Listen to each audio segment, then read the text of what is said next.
Telltale's been very busy, with tales from the Borderlands, Minecraft, Game of Thrones, and very recently, Guardians of the Galaxy. What began as a tiny developer-publisher has grown far beyond what anyone could have expected in such a short span of time. But I haven't experienced any of Telltale's recent projects, as The Walking Dead is what I've been clamoring for. After Season 2's nail-biting finale, Clementine's fate begged for a continuation, leaving followers desperate for more.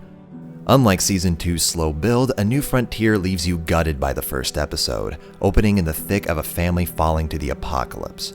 Telltale's hubs are the only moments of peace throughout. Every moment in between has layers of tension, even when there's not a walker in sight.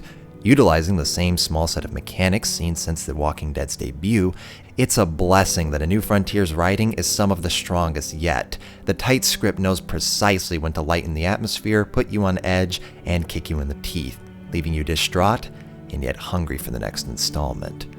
Writing's carried The Walking Dead since 2012, and its gameplay isn't so much to engage, but to be as unobtrusive as possible.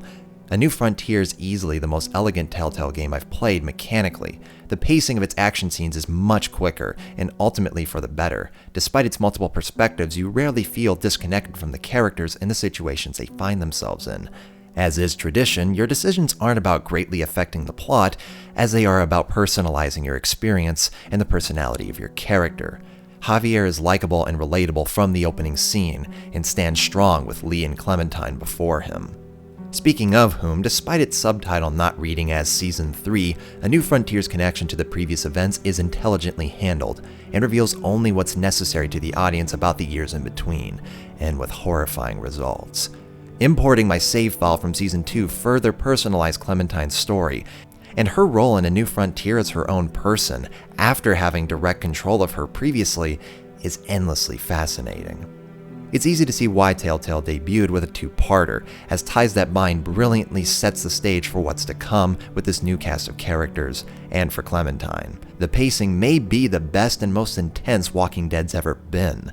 It's unfortunate that Telltale's engine hasn't resolved its inconsistencies, whether it's the puzzling variation in texture quality, poor lip syncing, or occasional glitch.